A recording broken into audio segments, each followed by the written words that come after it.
because I don't do formal. So you guys, if you have questions when we're in the middle of talking, just raise hands and all of that, and we'll try and answer them as we go. But there are four sort of main things that I want to touch on. So some of it we already started on at the end, so that's fine. And that is reaching out to the press, how you should do that, what that should look like, all of those things. Also the way that you communicate, so the words that you use, the types of communication that you engage with, and all of that. Then also how you present yourself. So this is something that, you know, we're going to talk about the press kits.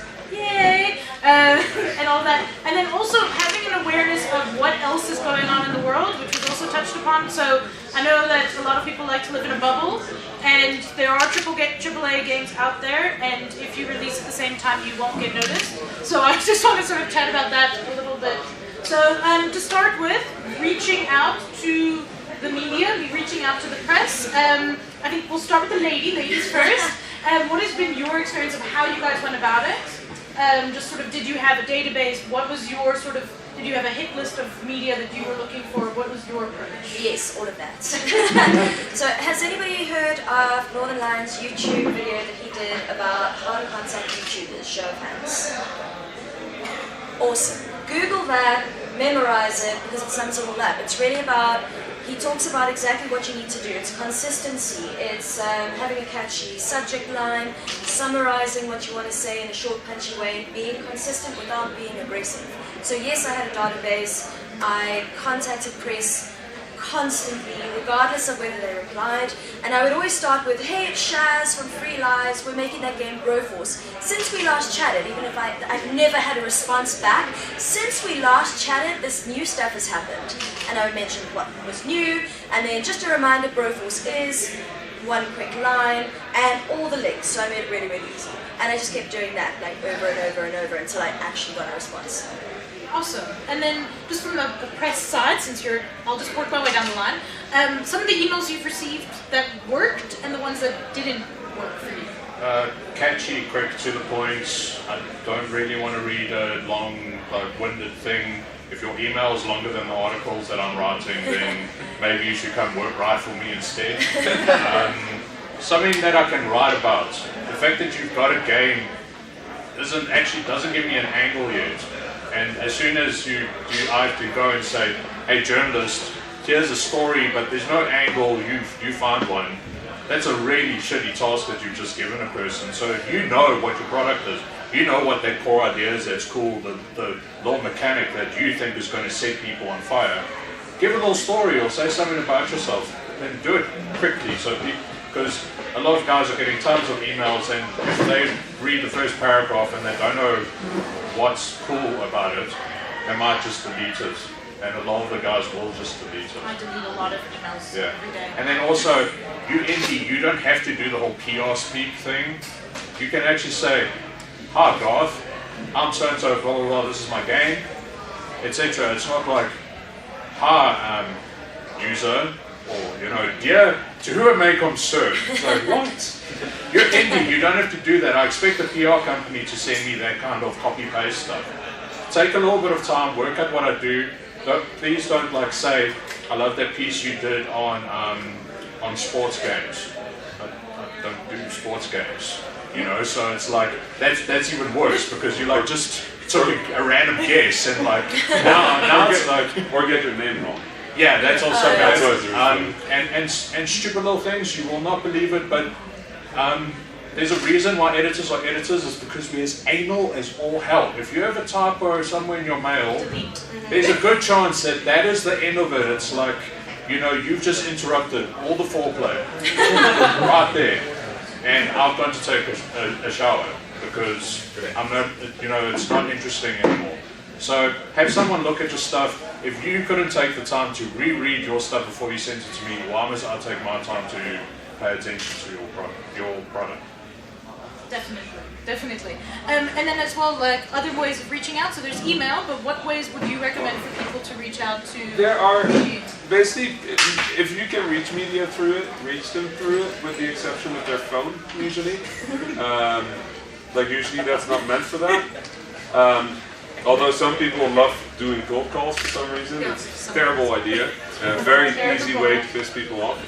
Actually, I think you made a very interesting point in that the press, even though we like to think so, doesn't deal in video games. They deal in stories, in news, right? Not in games. So just a game is not good enough. You need a game with something interesting to write about. And we have a Kickstarter, not a story. We just launched our Kickstarter, not a story. We're making a game, not a story. Like, you need to convince the press of why they should write about your game. I do this thing where I assume that most people I communicate with are lazy.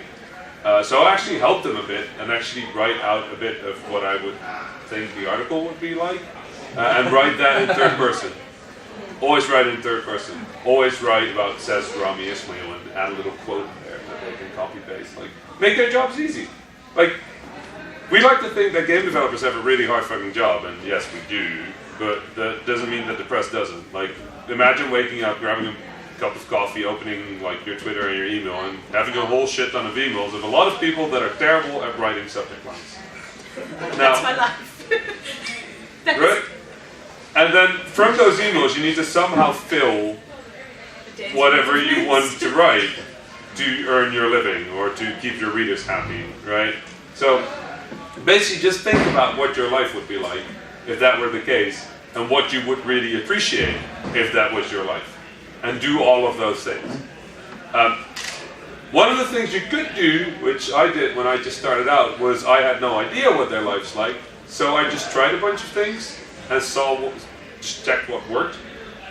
So I'd send like an email per website and just completely change my strategy per website and see what happened, what worked.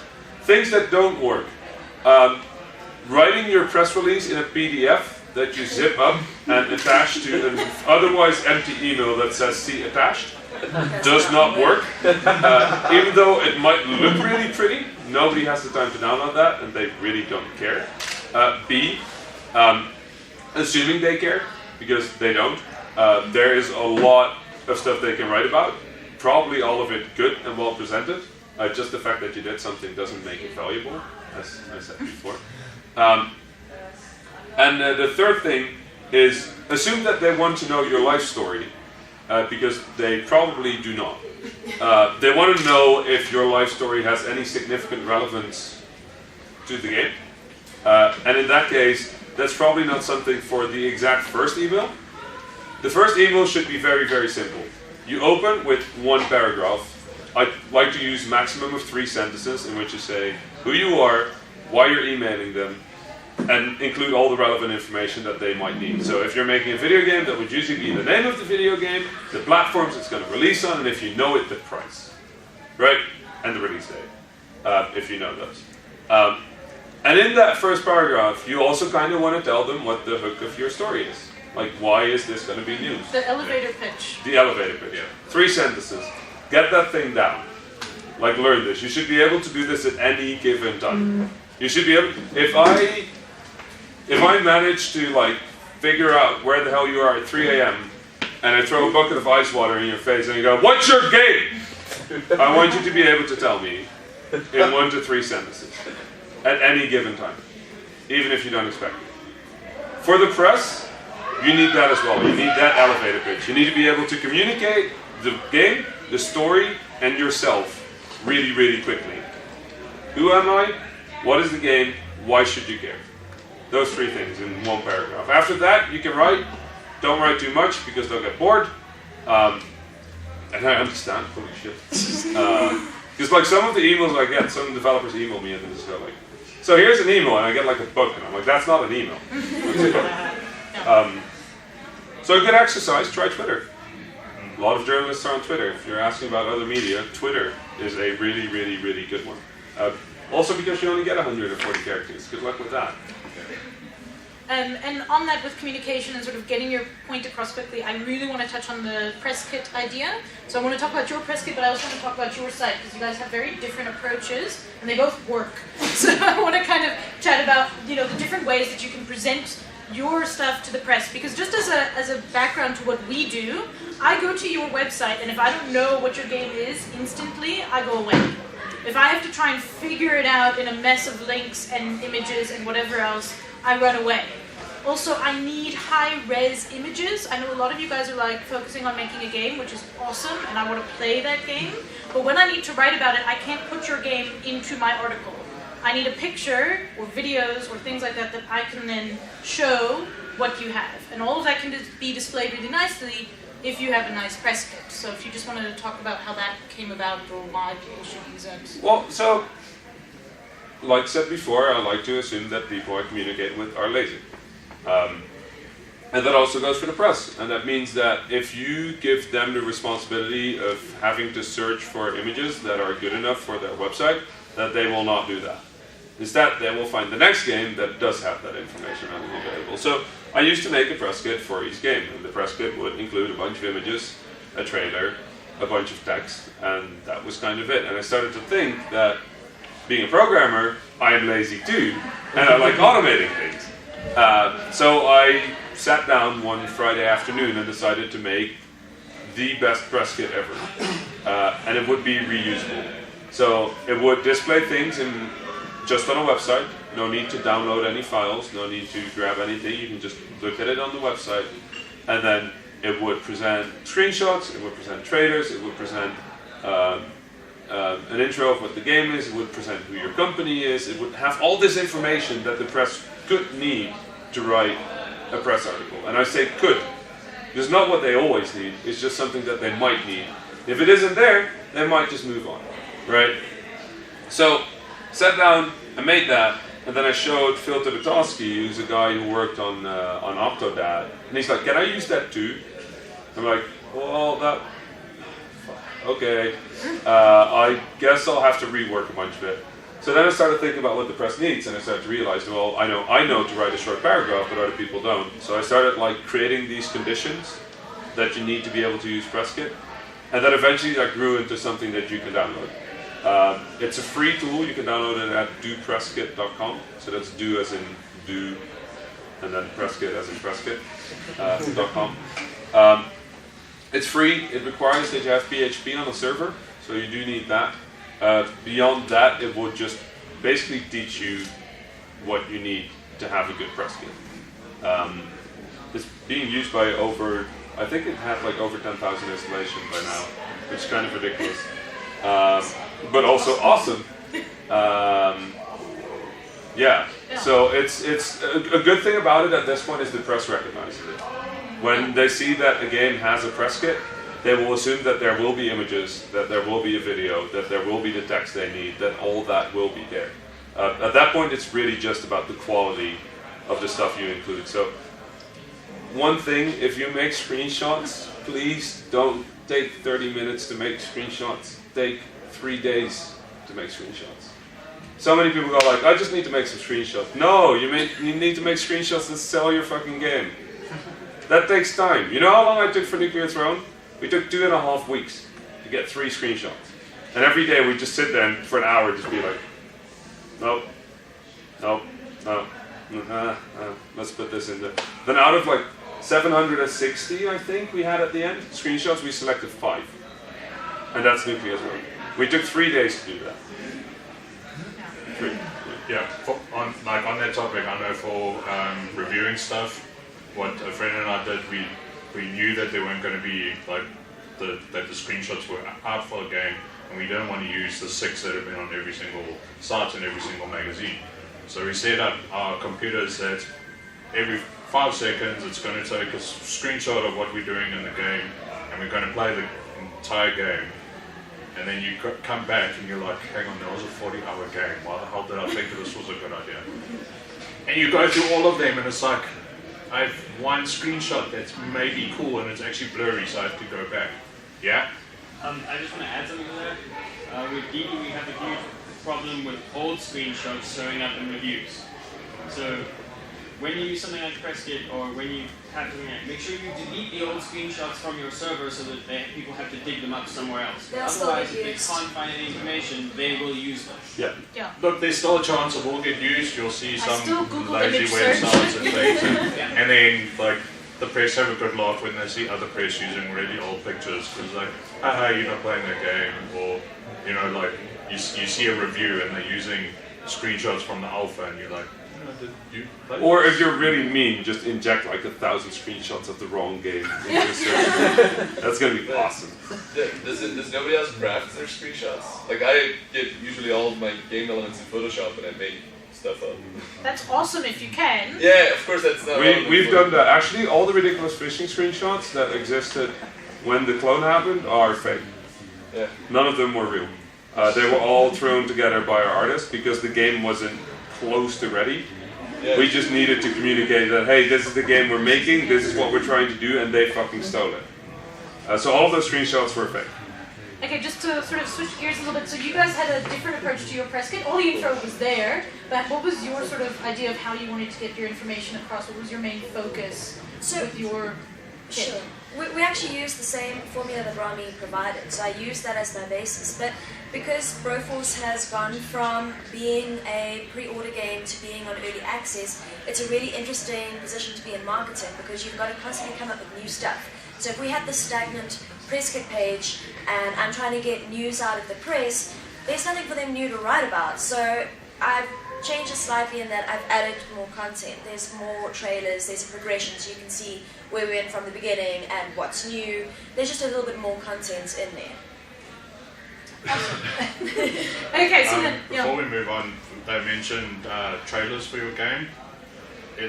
I know it's like the toughest thing is to tell people they want to make money to spend money, but if you can, even if it means making friends or doing a favor or something, there is a huge difference between just any old trailer and a good one. If you have a 90-second thing that is like good enough for people to start sharing, they will share it.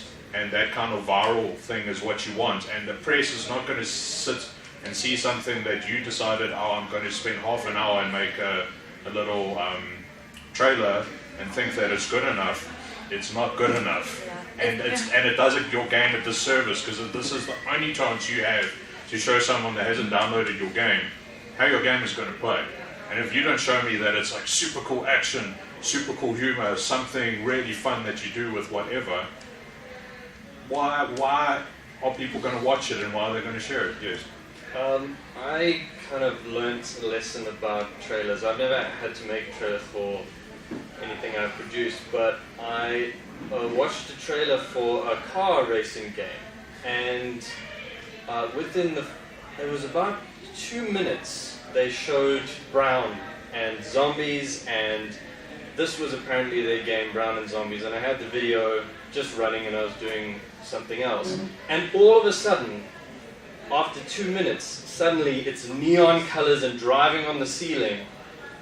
But no one would watch longer than 5 seconds of Zombie Racer X to find this amazing game buried beneath that. Yeah. What was the name of that game and where can I play it? I can't remember. Well, that's bad marketing right there. Yeah. Also, if we're talking trailers, don't make that trailer he said. Also, do just record 90 seconds to 5 minutes of gameplay in various locations, in various levels, in various circumstances. It's called B-roll. Having B-roll is really fucking useful, not just for the press, because they can just download that and use that in their video stuff. Also for award ceremonies, for other things, they usually request B-roll. Yeah. So just recording 90 seconds to 5 minutes of various gameplay moments can be really, really, really useful. If you look at it from a business perspective, if you do a trailer yourself and you save money, maybe you get 1,000 views. Or you invest money and you make a really kick-ass video and you get 100,000 views. Equate that to sales. It's worth it hands down. Yeah, it's a return on investment that you need. And just switching gears a little bit, I do really want to talk about this awareness of what else is happening in the marketplace, because it's really something I see so often with indies. There are indies that released this week, which was Destiny Week. And I'm sorry, they got no... Also Gamergate Week. Like. Yeah. No, exactly. But I mean, this is just it. Like, you really... I know sometimes you get your date way in advance and you don't know what's coming and it's out of your hands and all of that. But whenever possible, do try to avoid certain windows of time. So if you guys can maybe just talk about that awareness that you guys have and how you use that to your advantage rather than disadvantage. I think it's just purely being aware of it. Look at the calendar, see what events are coming up, do some Google research before you set your launch dates or update dates or anything dates. It really is. It's a case of like if you put out a new trailer as something else is happening, the trailer's not going to get as many views. It really comes down to checking in advance. I mean, that works on a macro scale, it works on a micro scale. Actually, before I go into that, the first time we did this, we fucked up massively.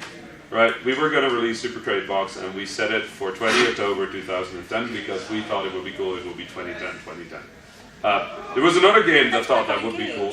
What? That's the day that I got engaged. Oh. Sorry, just So there was another game that thought that was really cool and it was called Super Meat Boy, which has absolutely 9 characters in common with our game. So we were super fucked. We were like, they had been working on that game for like years, and here we were like 2 students that just dropped out of school that nobody had ever heard of releasing Super Trade. So we had 2 options. We could be sooner or later. We went with later. Because we hoped that the massive like sort of Super Meat Boy hype would sort of carry over into our game because it was so similar. It had similar tendencies. It was really, really hard. So for people that didn't dig Super Meat Boy or wanted something free that was like Super Meat Boy, we could offer that and bring that to the press in that context was actually sort of an interesting story. So we massively fucked up, and then we looked at the situation and we were like, well, this is salvageable, I guess. The salvageable part there was the important part. Like any situation you have, you can turn it into something good. You just need to sit down, think, and figure out how. So you can do that on a macro scale, where you look at the calendar. You can also do that on a way more specific scale. There are certain times of day that are better to reach out on. There are certain days of week that are better to reach out on. Like emailing the press on a Saturday night might not be the best thing. Emailing the press at a point where it's like only day in the Pacific Ocean, also not a good idea. There are times where you want to try and aim and be like that top emo in their mailbox. Chances are you won't be able to do it. So figure out a time of day where it's good to reach out. Figure out a day where it's good to reach out. And if you do that thing where you tell press to please wait with writing about it until day X, like if you do that, like pick a smart day. Like there are days in which AAA is more likely to do big things. Like for example, if you make a game for iOS, chances are that Thursday is going to be the busiest day of the week in terms of press, because that is launch day for most games. That has a lot of reasons that have to do with the Apple Store. So where do you do your press? Wednesday. Because everybody does Thursday. And I'm sure at this point a lot of people have figured out to do Wednesday as well. So if they're all doing Wednesday again, Thursday. Because now they're all doing Wednesday, right? Just look at how the press flows. Take like 3 or 4 weeks and just look at like what dates have what articles. Like is there a focus, is there a trend, is there a rhythm? And just keep track of it. All you need to do is read about video games. And that's what I'm telling you to do, is like sit down and read about video games. So another thing I've noticed, sorry, do you want to go? Oh, sorry, true. Well, certainly something that's helped with us is if you develop a rapport with journalists, so that you have a relationship with them already, so you've been developing this game and you've gotten to know them. I would say, okay, we've got an update coming up soon, and there's going to be some new stuff. And they would say, okay, well, what day are you planning on launching? Let me make a space for you. So instead of just bombing it on them, surprise! You could also develop that relationship where they know something's coming and they're going to make the space, which, they're expecting announcements coming. The alternative is get to know a reporter and then go bomb them and go surprise. I think getting to know a reporter is the biggest deal. Like when I get an email that says, "Dear Zoe, thanks again for your article that you wrote on this and this day about our game," or "Remember how you liked our game and you gave it this and this review, we've now updated it," then immediately I'm paying attention. Oh, you guys remember me? I remember you. You're that Julia lady, like whatever it is. Or I don't remember you, but we know each other. I'll read some more. What you're doing is you're creating a situation that the journalist will actually feel like a dick if he doesn't reply. Yes. That's what you want to do. You're so nice and you've like done your homework and whatever, and you're like, well, I met this person. Let me reply. And if you do have that rapport, I mean, like you guys don't have to go and look at the calendar yourself as well. You can go to a site and say, listen, when are your reviewers not busy? And if 10 sites tell you that there is nothing coming in 6 months, and you thought, hey, 6 months time, I think that's when I want to do my first release to the public, great stuff, because it means they're going to have reviewers that they can go, yeah, do this. Also, 6 months is a completely unpredictable time span. Yeah. Please don't plan shit 6 months in advance. Yeah. No, weeks. Because you will, and you will have situations like we now have Gamersgate, can't predict that, but like something like E3, you can predict. You know, there's certain things happen all the time.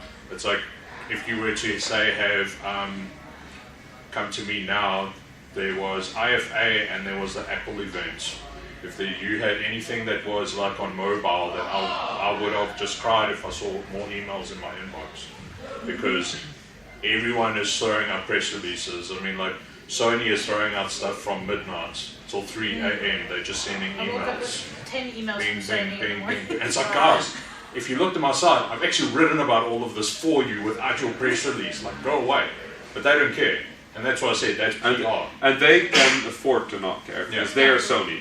Yes. If we do that, the journalist is going to be like, And and you're going to be like, oh, my mails never get through. And it's like, well, actually, you're on my spam list. yeah. Yeah. Oh, speaking of which, spam list, not that common. Okay? So a lot of people go like, but I emailed them this news before and they didn't write about it. It's okay to resend it like maybe once or twice. Right? Nobody's gonna hate you for trying again. Change tactic though. Yeah, change subject line or change whatever. Like change something about it. But you can send the same news a few times, people don't react. Reason for that is chances are that they just didn't read it. Yeah. They Right. didn't read it, or I'm going to get back to this, and then the power tripped, and then I forgot that I needed to read through that last batch of emails, and I forget about the cat threw up on my carpet. Yeah, the camel ate my LAN cable, you know. I've had that being told to me in World of Warcraft. I maintained DC because a camel ate his LAN cable. Wow. That's amazing. And then the thing is, that's the news story. And I think that's also something, especially for you guys in this room. So obviously dealing with international press is might seem more daunting, even though it actually shouldn't be, and you should just do it because they're really nice. But especially if you know you're local and you're writing to a local site, you might want to stress those elements as well, especially when you're just starting out, to say like, hi, I'm this guy and I live down the road from you and I'm making a game.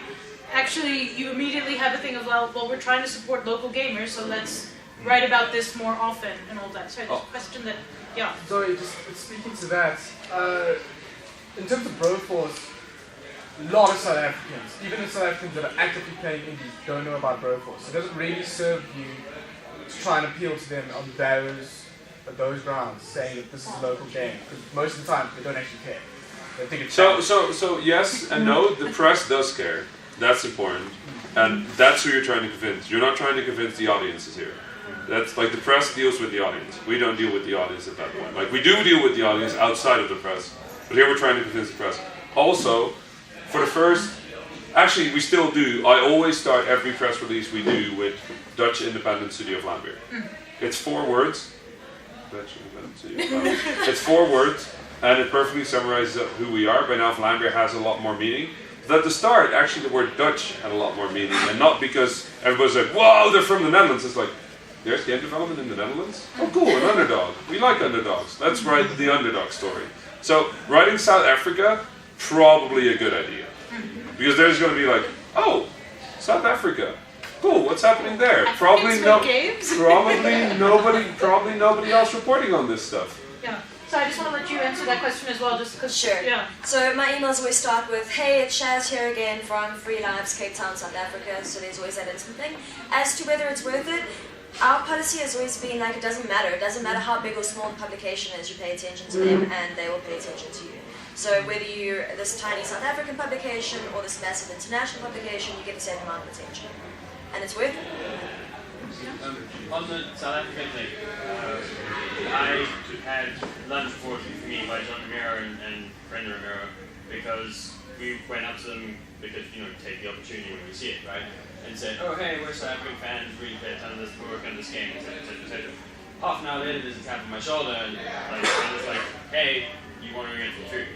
So we then sat with them for an hour and chatted about stuff, and I actually got to meet John Ramiro and talk to him for a while. I would probably not have had that opportunity if I hadn't said, hey, we're South African, this is what we do.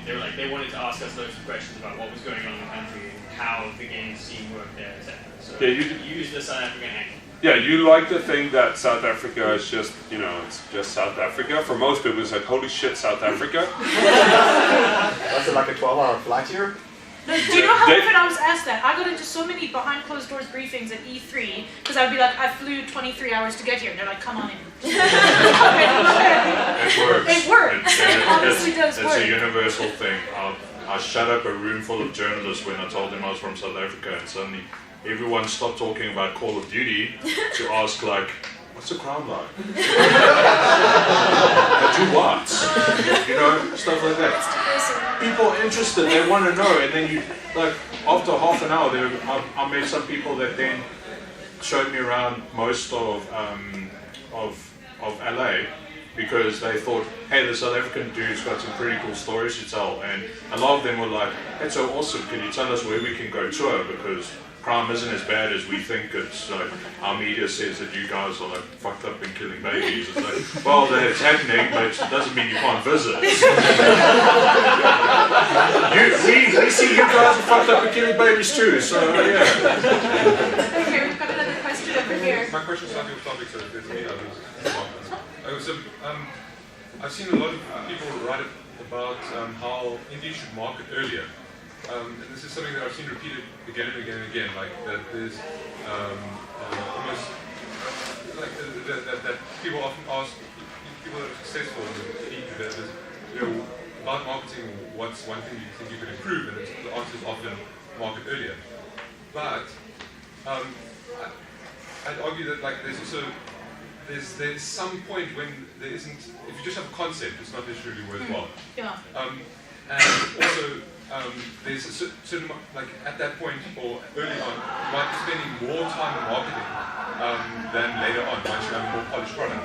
So how do you, as an indie developer, manage that? Like, you don't want to spend 90% of your time on marketing. That sure doesn't make sense. But you also don't want to spend like 10%. That's also, so.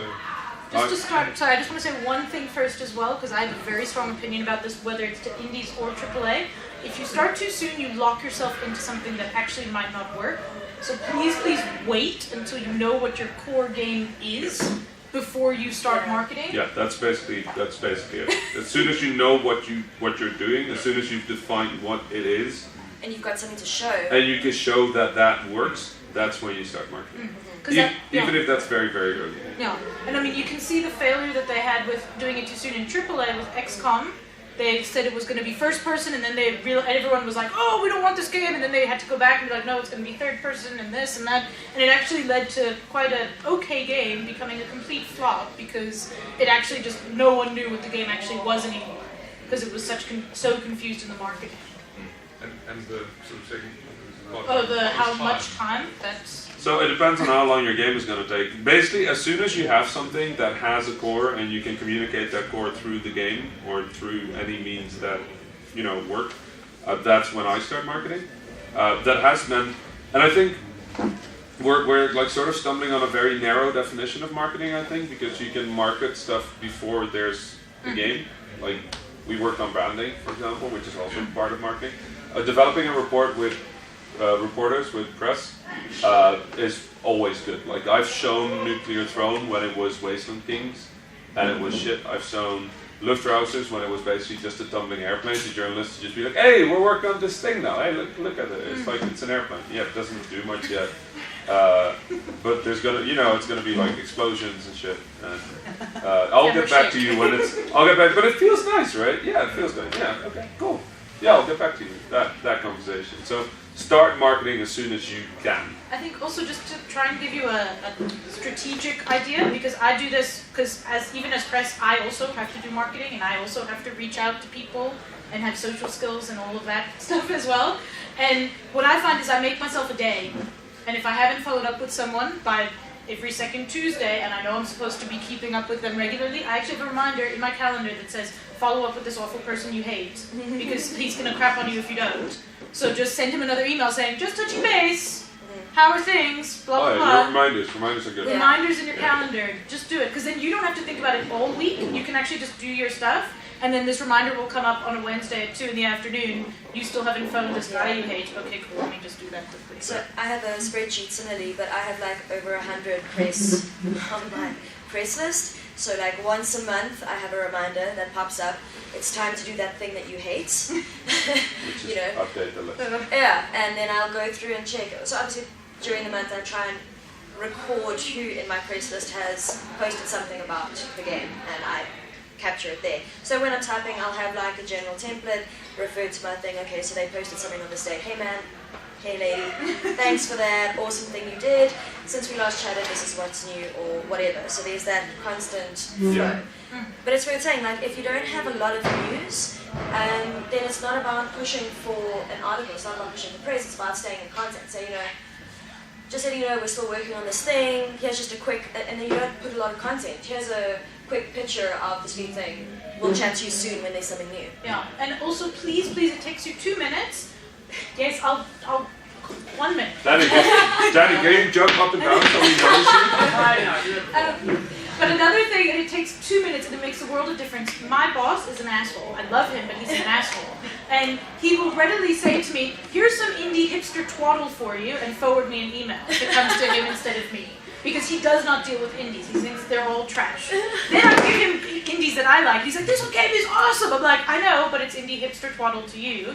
Whatever it might be. So the reality is, most of the time, people will, I wish, but sometimes what they do is they'll email him and say, I notice you have this awesome site. Who deals with your indie games? Who handles platformers, or who handles independent games, or who handles local games, or however you're pitching your game? Because in general, I handle a lot of indies. But I mean, indie means nothing. Indie just means you don't have a publisher, really. Not even that. Not even. Let's not discuss that. But I mean, being indie is so broad and encompasses every single game genre under the sun that even though I'm the indie person, half the times I look at games and go, there's no way I'm going to enjoy playing this. But another guy in the crew will. So thank you for sending me the indie thing. I have the ability to look at it for what it is and then send it to someone who will actually care about it. And what you need to do from your side is say, I sent this info, who should I be sending this to? What will make it most convenient for you so that it doesn't end up in my boss's inbox in the trash? Yeah. This is kind of like, it's kind of strange because websites deal with this differently. For example, Rock Paper Shotgun, if you're going to be emailing Rock Paper Shotgun, you just email to tips@rockpapershotgun. Even if you have a direct contact, it's a good idea to email tips@rockpapershotgun, because the way they work is any email that comes in on that goes to every writer's inbox. That's kind of rare. That's very rare, but that's the way Rock Paper Shotgun works. For other websites, it might be good to find the individual that likes the stuff you like. So at Joystick, I will write Just Condet, because Just Condet is their badass indie reporter with a flair of like drama to like everything, which is super cool because I like adding a flair of drama to everything. While for Kotaku, I tend to write Brian Crescent. No, not Brian anymore. Polygon, I write Brian, or nowadays Ben, because I've met both of them. And they're not necessarily the indie contact, but I have a report with them. I have a relation with them. So I will just email for them. So figure this out per website. There's no like one size fits all. This is again one of those things you try and you ask. Like don't assume, just ask. Ask, because there will be that one case where the editor actually wants to get the stuff and send it out because staff changes, holidays, wants to know what everyone's doing so that they can log their writing, etc. So Torsten's a Danny. So there's early marketing is more about relationship building than it is about showing people your game. And if they ask you if once you've built a rapport with people like Rami saying, and they ask you what your game is, show them whatever you've got. Yeah, whatever. It's going to stick. Even if it's completely broken at that point, right? Just show it. We do that at GDC, and it's awesome. It helps you figure out what games people are going to like and what games people aren't going to like. Also, it immediately shows which journalists might not be interested in it. Yeah, exactly. Which is also and sometimes you get little custom stuff, and that's really cool. Obviously, that's like a Wednesday. The other thing is ask other indies about sites if you don't know. Yeah. So if you don't know about like Rock Paper Shotgun, ask someone who you've seen an article about their game on Rock Paper Shotgun and go, hey, how did you do that? The indies are going to tell you so. So, And the final point is promoteurapp.com. yeah, promoteurapp.com. Yes, I wanted to know. Absolutely. Really, really good. So, if you're looking for stuff on this, head for flambeer.com/toolkit. I basically created a giant repository of super useful links when you want to marketing. It includes a list of every game conference that happens at gameconf.org. It includes Promoter App, which will keep track of press mentions for you. So if you want to do that thing where you follow up with people while mentioning an article about your game, Promoter App will help you do that. It includes a list to PressKit, a link to PressKit. It includes a link to basically all sorts of things, and not just marketing, but also design development, stuff like that. So if you're looking for Promoter App or other tools like that, we have that available at flambeer.com/toolkit. Sorry, took forever. I'm not a game designer, as you know, but I'm doing events. How important are events for press people and for developers, and especially awards? I mean, you win an award, Danny? Yeah, mine. Asshole. And did this help a lot for the success of your game? Oh, that's how I know Rami. So, yes and no, good and bad. It has its bad sides for me mostly. Awards put you in the spotlight, and as soon as you're nominated for something, if you have a chance to go. If you have to beg, borrow, or steal, whatever it is you can go. It's always going to be a good idea. You don't know who you're going to meet, you don't know what relationships you're going to be able to form, but go, be friendly, and have stuff to show people. Actually, an event is a default hook.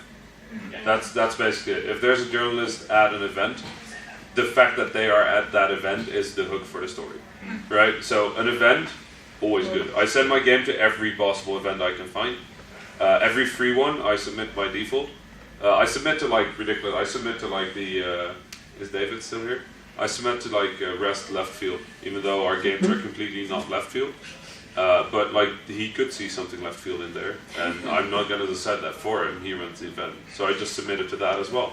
I submit to everything, like by default. It also adds credibility as a journalist. When I get all these emails from people who are like, "This is my game. I made a thing in my basement, and that's cool." But if I see like I made a game and it won some random award I've never heard of, I'm still gonna give it more credence. I'm still like, oh well, someone liked it. Yeah. You know, someone thought it wasn't trash. Yeah. Okay, cool. I got a cup with mom's favorite game designer on it. But what kind of awards are helping more? I kind of think it's irrelevant. Yes, like there are awards that have the legitimacy or the prestige of like the IGF award or the GDC award, but I honestly don't think that there's that much difference. Like the big thing that IGF does is that it immediately puts you in everybody's spotlight, right? There's a secondary thing there as well. But that's a business every related award thing. that is judged by a set of your peers, like peer game developers, peer game designers, they are going to talk about your game if they like it. Yeah. So an award ceremony or an award thing, even if you don't win, is a really good way to put your game in front of a bunch of people who are then going to feel like they can come back and contact you and talk about it and whatever. You're always going to get, hopefully you're going to get good feedback, but you're always going to get like a good impact out of trying something like that. And it also gives you a sense of what part of your game worked, I think, just from a press perspective. Like if you win best design or best pew pew, I don't know, like whatever the part of it is, you know, whatever the aspect is, it also clarifies it for you of like, okay, so I won an award, but why? Like, why was this the best game? Oh, it's because I had the best camera shake. Okay, cool. Like, I should stick with that. Yeah. But for press, and I think for individuals as well, if you're looking at a game and you see laurels, you don't really go and read the tiny writing in between the laurels. You're like, oh, it's got 4 things. I mean, I had a friend of mine basically, they made Metrico, which is this PlayStation Vita game. They released it just the other day. And I basically had a part in the trailer where it's just mostly just laurels like shifting over the screen. And like most of the time you could barely read what it said. And people were like, oh, I guess this game is award winning. Literally, as soon as we win a single award, I will put award winning in reference to and also to put the quotes in. Sorry, I know that's a big thing. Accolades are a big deal. Like if I see that a game that I wrote about also got written about by other press, or a game I haven't written about has been written about by other press, I get a bit competitive. So like I have a running thing that like I want to cover a game before Rock Paper Shotgun does. So if I see especially a local one and I'm like, I wrote about Cadence first. Screw all of you guys. Yes, they got coverage elsewhere, but I fucking wrote about them first, so it's cool. Like, and so there is that aspect as well, where if you put the quote out there, there is competition between journalists. And Oh hell yeah! It's super fun. It's actually the funnest thing. Yeah. We had a great competition run with 3 really big publications where one said something about how Broforce is the game that is what the Expendables game should have been, and then the next journalist picked it up and went, Broforce is what the Expendables movie should have been, and then the next one said something else, like Broforce is the meaning the of life. Expendables. There should be a movie made about Broforce like Expendables. Yeah. The next Expendables movie made about Broforce. So for a while, those were my 3 quotes. It was like Rock, Paper, Shotgun, Kotaku, and Eurogamer. Yeah. Yes. There's a question. Yeah. I want to ask, like, if you show at stuff like Amaze, like specifically this, like, we have a game there. If I went and emailed you, like, hey, Zoe, like, I want to talk to you about Montez. We showed it on, like, Adam Hayes. Would that matter to you? Would this specific conference matter to you? I think it really varies, to be honest. This particular one, it's still relatively new, Amaze. It hasn't been running for that many years. It's one of these things where I've heard about it for a long time. This is the first time I've actually been involved. It's the first time I was invited to it, actually. It's normally been an event that I vaguely knew was happening and then it was over before I realized, oh, I should be there. So I think this year, more than maybe 2 years ago, yes. I think more to give me lead time to say, hi, I've got this awesome game. We chatted about it at the last Make Games meetup. You said you wanted to play it again. My latest build is going to be on show at Amaze. It'd be really rad if you were there and I could chat to you about it some more and you could play it some more. I think the question is the wrong way around though. It's like at this point you should not be asking when you should emo. You should go and talk to her. Yeah. And it also would have really helped if you could say, I showed you my game, blah blah blah, and we chatted about. Yeah, so good idea. If you know they are press, I always wish they just would give us a little name tag or a yellow hat or whatever. You know, show me your game. I've looked at tons of games on the floor when there was no one around. I mean, I know everyone else is having fun and doing jams or whatever. There are a few of the games I would have loved to have had someone there, so I could say afterwards, like, so. And this, are you being treated for your psychological issues in this game? No, but seriously, or can I share what you are on? I usually don't have fun at events because I'm at events to work, right? Like my average event is nothing like my experience here at Amaze. It's I guess this time I can work my life, but in general, I'll just be next to my booth. And if I'm not next to my booth, it's because I'm talking to press. Because you could be talking to us. Or you could be hearing from all the people that are playing your game why they think it's fun or not. Well, or just a random journalist that walks by and is like, hey, I know you. Like, I had this Alexander Slawinski, works at Joystick, super rad guy. He told me this story about a developer that he was talking to at an event, and the developer was lamenting that he could never find a person in the press to talk to. And he said that to Alexander Slawinski, without realizing that Alexander Slawinski was wearing a giant media tag. Right? So it's that simple. You can literally be talking to a journalist without knowing it. Like, this is completely possible. So if you are at an event, figure out who the journalists are. If you're going to do marketing, figure out who the journalists are and go and say on Twitter, hi. There's a picture of my face on my Twitter account. There's a picture of Slawinski's face on his Twitter account. I'm not sure if, you know... There's a picture of my likeness.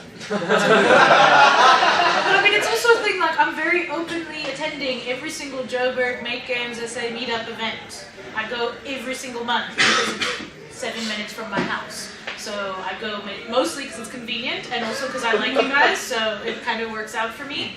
I'd probably go less often if it was really far. But it's just the reality of it. But I do go every month, and every month I'm the one who pesters Ben and makes him do introductions, so that every month I stand there and go, hi everyone, I'm Zoe from Lazy Gamer, I write about games, I don't make them, tell me about your stuff so I can write about them. And I want that. Also, like some sort of subtext Like the subtext to your question is, do smaller things matter as much as bigger things? I think actually, and you said that as well, yes. Because news has this weird tendency to, like, instead of trickle down, also trickle up. Because the press reads the press. Yes. And it tends to be that Rock, Paper, Shotgun, for example, will be reading your work. Yes. Because, not even because they know that you have a rivalry with them, maybe they're not even aware that. Totally aware of our rivalry. Like, it's a one-sided rivalry, that happens a lot. I have that with a lot of game developers, amongst which Danny Day. News tends to have the tendency of trickling up. If a small site writes about it, chances are that other websites will be reading that website and suddenly be like, oh, well, we found this. And then maybe, if they're nice journalists, they will actually credit the source sometimes. And other times they do not, and that will lead to angry journalists. That's not your responsibility, though, so fuck that, right? I mean, you guys know, it's a small community of developers doing this stuff, right? Journalists work very similar way.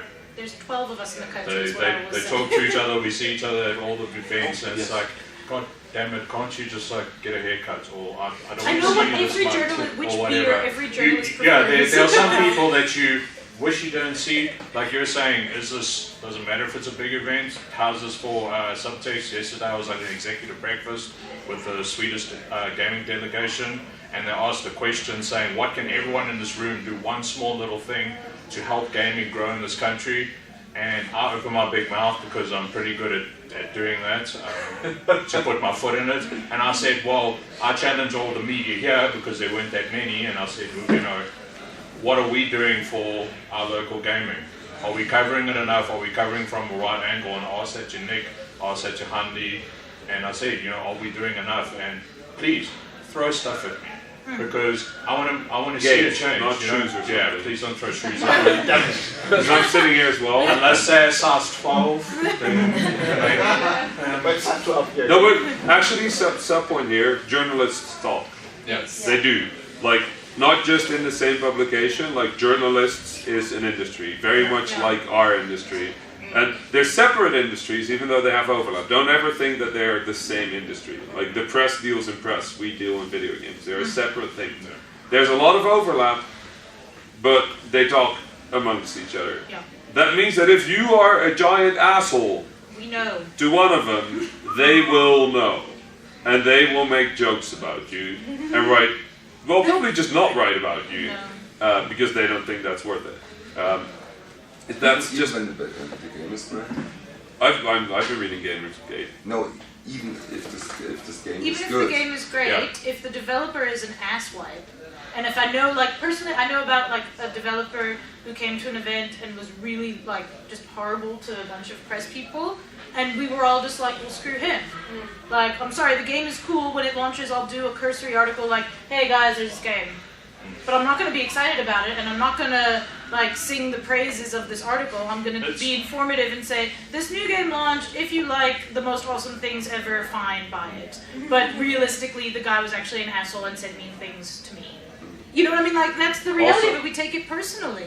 Yeah, because you are personal. If you're going to be an asshole, you're being personal, right? Like, if you go up to somebody and go like, oh, you're right for our favorite show. I hate that site. Yeah. And then just walk away, and it turns out that they will look at your name tag and be like,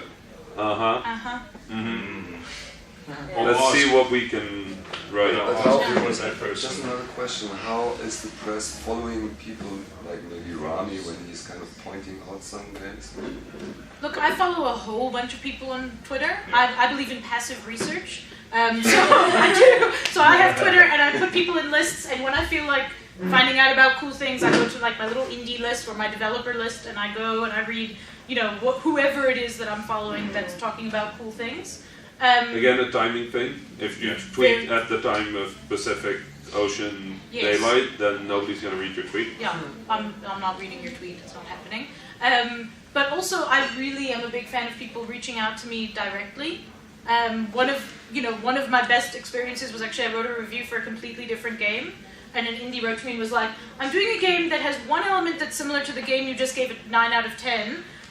Can I send it to you when it's ready?" And I was like, "Awesome, cool, do that." And that's again back to that building that rapport with the different press writers, not to a Gamergate standpoint, please. We don't even want to go there, but nepotism and all of that. But I mean, it's also a thing of if I don't know about your game, I can't write about it. So this is what the whole panel is about: is trying to find your way in.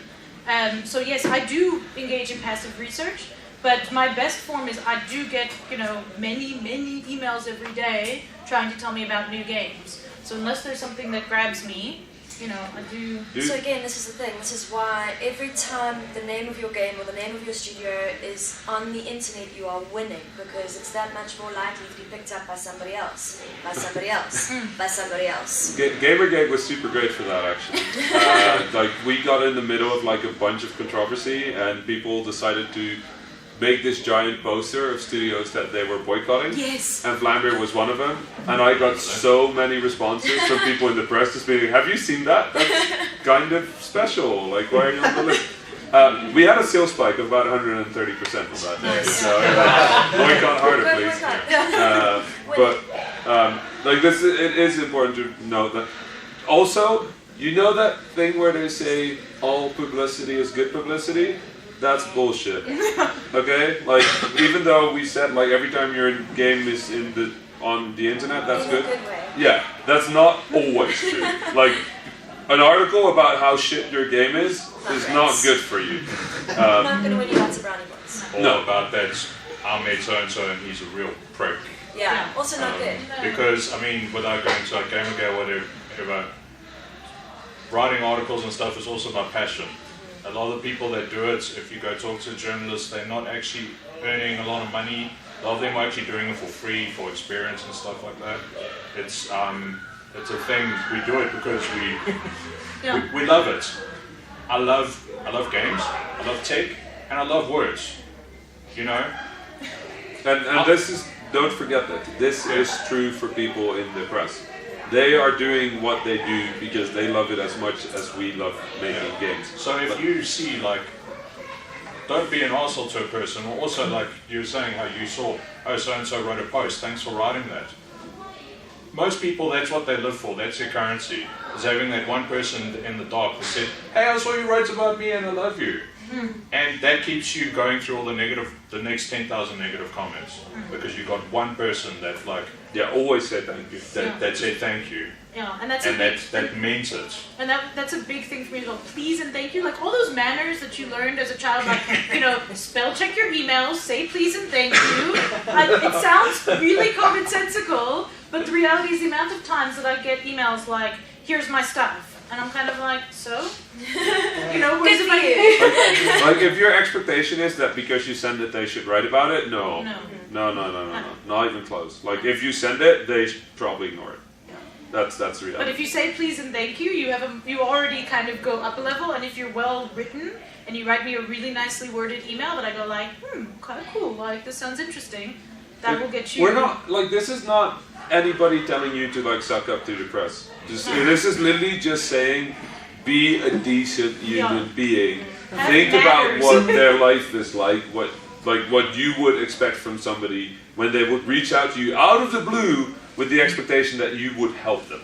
Because press, don't forget, press about your game is helping you. It's also helping them if it's a good story. So that's what you need to convince them of, is that it will help them too. And give them a key, give them the game. Give them the game for free from the very first email. Please just do that. Please just write and say, I've made a game, here's your key. Immediately. Here's a couple of keys. Actually, for those of you that want to do that, I'm working on a new project similar to PressKit. It's called Do Distribute. And it will actually help you do exactly that. It will help you keep track of your press list, keep track of a bunch of stuff related to press, and help you send out keys. And then you have a decent reason to follow up. I was sent a game that I wasn't planning on reviewing. I got the review code and it kind of sat in my email, and I was like, oh, I'll give this to someone else in a minute, whatever. And then I got a really nice follow-up email from the woman, hi, I sent you a key, just following up if you had any installation issues. You mentioned you were on a Mac, are you okay with that? Is the key working for you? Blah, blah, blah. And I was like, oh, okay. And I went and I... Also, chances are there was no real concern for installation issues. No, That was just a follow-up, right? It's a very polite follow-up. Nobody actually thought, nobody like genuinely thought that the installation would have problems. No. Right? It's just a polite thing to do. And so I went and I installed the game and I played the game and then I wrote back to her later when I found a game-breaking bug and was about to give this thing a very negative review and she was like, oh, our devs found it, please get the latest patch, it's fixed now. Wow. Went back, played some more, loved the game, gave it a good review. Just because she kept in contact with me, so when the game was broken, I didn't feel like, well, fuck this, I'm not carrying on. It was, oh, okay, the game was broken, but now it's fine. Yeah, do point out if you're sending a preview build, do point out it's a preview build. There is a thing that I tend to do that with everybody, where if the game isn't done or isn't up to the standards that we like, we put some very, very obviously placeholder shit in there. Yeah.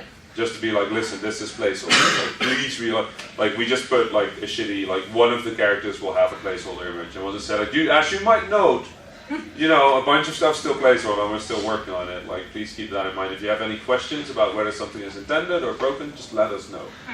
Like, it's just a little piece of polite. Necrodancer does that brilliantly. And yeah. And that's not you a... have to click past the screen that says like, this is a preview build, it's not ready, it's early access, etc. I think didn't Brofist do that as well? Yes. Yeah, Brofist did it as We well. still say that. and it's not an indie-only thing. Yes. Play any big game.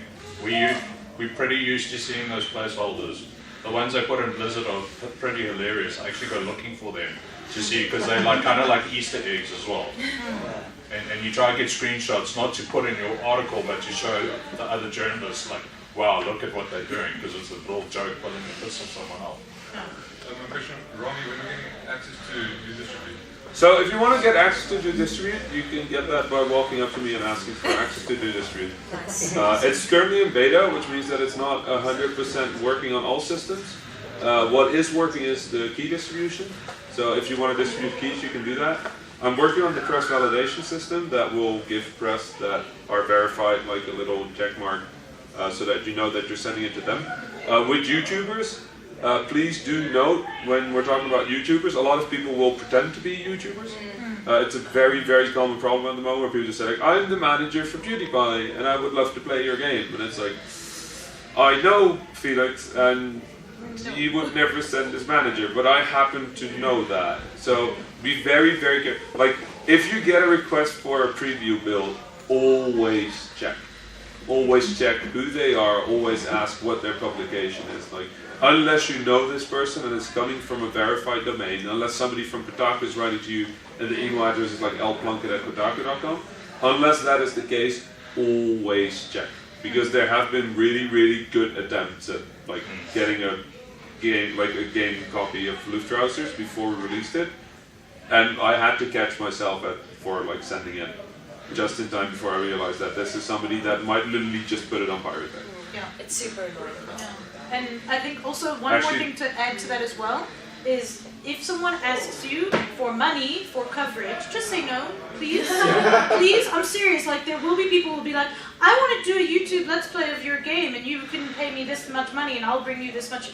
Just, look, it gets more complicated as you get bigger and some of the guys do have special things, but the reality is if someone likes your game, let them play your game and write about it, but that's basically, journalism, not buying marketing and buying PR. Yeah, like you can pay for stuff like ads, right? You can pay for ads on a website. That's the thing you can do.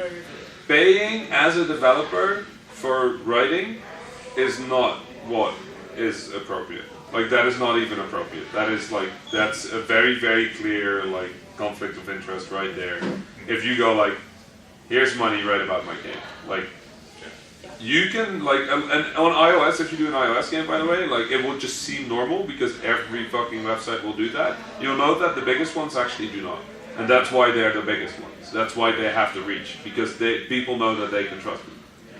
And if you do find someone do that, send it to the editor, if it's a press website or what have you, and maybe have a little list somewhere where you put a little strike one, so that you remember, like, oh, there's a flag by these guys. What's the story? Don't forget, we're trying to make the press help us. right, by helping them. That doesn't mean that they have no responsibilities. We can hold them accountable for what they do. If they are giant fucking assholes, that's a very good reason to maybe reconsider when you inform them about certain things. If people write, like if you have very politely asked for an embargo and they've agreed to it and they very like intentionally break it, fuck them. Like you can do without that. If somebody asks you to sign an NDA and then from a press site, say no. That happens. And if you also get people who offer you awards, and then if you want to put the award on your site, they try and get you to pay for it. Just that's also a scam. Basically, people will try and ask you to pay for a lot of shit. In general, the answer is no, thank you. Like if there's something you can you have to pay for, that's usually known up front, and it's usually very clearly marked on whatever it's related to. So you have to pay $100 to enter the IGF. You can read that anywhere. A press website telling you have to pay for your review and it's nowhere on the website. Fuck. Okay, very last question, and then. Okay, how do you actually set up an embargo? How do you set up an embargo? Yeah. Well, politely. Politely. Like. Should you, as an indie, set up an embargo? I do, but I do it politely. Like an embargo, the sort of public opinion of embargo is that it is a method of damage control, and that is not how the press sees it in general. Like the press knows what their power is. Like they are aware what they can do, and they are aware that if all the press for a game hits on the same day, regardless of the content of it, like that's gonna create hype. And if they know that if they publish a negative review, like that's just a negative review, it might be that there are 20 others, but there is still a review, right? So the thing with an embargo is it has nothing to do with damage control, it has nothing to do with that. What it has to do with is that it is good for a developer to have press come in a certain time frame away from release, right? So if you are getting bad reviews and you suddenly email them like, I want to embargo this shit, then they will probably just be like, fuck that. Like, you can embargo stuff when you send stuff. So when you send the key in, you just go like, okay, listen, we're releasing on this and this date, so we would very much appreciate if you do not write about it before that. Then most press will just listen to that. Yeah, and just be clear and be polite, please, because this was an issue we actually had with the awesome guys who made Transistor. It was a fantastic game, and they sent us codes for PS4 and PC and everything. They were fantastic. And I got the PS4 game, and my internet was snail speed, so I gave the PC one to one of the other guys, and I said, listen, we have to hit embargo. There's no choice on this. You start playing, I'll keep downloading. Hopefully we make it within the time frame and all of that. And in the email that they sent the codes in, they said no coverage, which is a very broad term. He got the code and started tweeting, holy fuck, this game is gorgeous. And they wrote to me like, can you please tell him to thank you, but like don't tweet. So be very specific in your embargo, whether you mean blanket, no review, no coverage, no comments, nothing. You want to like basically radio silence until that date, or if it's literally just the review that you're waiting for. And that again is a marketing decision for you, because like Rami said, it's all about, if I go to a news aggregate site and I see everyone's reviews hitting at the same time, that builds hype. Yeah. I mean, this is another thing, like, when you do your marketing stuff, kind of think about what it is you're trying to achieve with the marketing. So, for example, if you're trying to build hype amongst an audience, it would actually be a really good idea to just allow journalists to tweet about it, right? We do that very, very often, where it's like you can tweet about it as long as you keep like the final thing to launch date, and that actually helped. Like for example, Luftrausers, that was overwhelmingly positive because a lot of journalists and a lot of people high up in like Sony and places there were tweeting about how they were playing the game on the way back from GDC. And now they were looking forward to playing it on the road to GDC because they were playing it on their Vita. So everybody was tweeting about like Luftrausers is coming out in a few days and how like it was amazing, and that was very good for us. So with embargo timing, we screwed this up with Digital Vengeance. Damage control is release date happens before embargo timing hits, right? Like it's Fallout 5 or whatever it's at now. Everybody's like, why are they never using it? You should always time your embargo for as your game releases. Like a lot of people try and get you to do it like 1 or 2 days before. Don't do it. You want people to be able to buy your game when they're reading about it. Well, with the exception, like we usually allow 1 or 2 things before, but we will usually not do that amongst competitors because that is sort of a nasty thing. So we won't go like, oh, Polygon can write about it, but Kotaku you can't. It's more of a we'll allow this YouTuber to do like a little like 5-minute impression of it, and that's it, right? Just have something for our audiences to appreciate. Like again, you have here. This is a very simple thing. You have to balance the interests people have. So if you're gonna have like all these press sites, and you're gonna give one of them an exclusive, like that's fun for that website, but all the other websites are kind of gonna look at that and be like, Thanks a lot. Yeah, thanks a lot. appreciate that. We wrote about your thing. We have a huge thing going live, and why the fuck are they an hour earlier? Because now they're getting Yeah. like. It's not cool. Yeah. It's not cool to be scooped like that. It's seriously not. That's cool. like one of the least. So if you do that, if you have an exclusive, it tends to be good to sort of mention that, even though that is probably going to hurt your chance on coverage on a website. It's better than pissing them off. Yeah. Right? And, always better than pissing. And also really be careful of how your embargo is perceived, because like this is something that sparked huge debate in AAA games, and it'll do the same in your game. Is like, oh, we can't review The Sims, we can't review Destiny before launch date.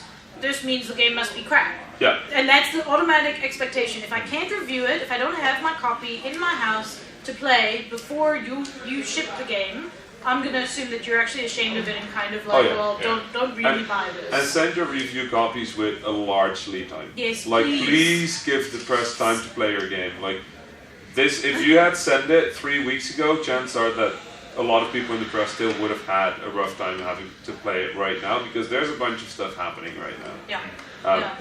And also what's good about embargoes, stops the rush as well. There's a deadline. I see, okay, cool, I've got 4 weeks to play this. I don't have to rush my arse off and clear my schedule and what have you. But also it makes me think that you kind of know what you're doing because this is also going to go to a lot of other people. You're not just sending it to me and no one else kind of thing. That'd be funny though. It would be super funny. So for most outlets we don't have an embargo, but you can't write about it until the 26th. I actually want to do that now. You are exclusively embargoed. So you got an exclusive, it's an embargo. Thanks guys, so I know there's more questions you can ask them because we're not running out the door I don't think, but our time is up as far as I understand from the hand signals I'm getting. So we're going to close off the panel. Thank you guys very much. And yeah, you can still pester us individually and all of that.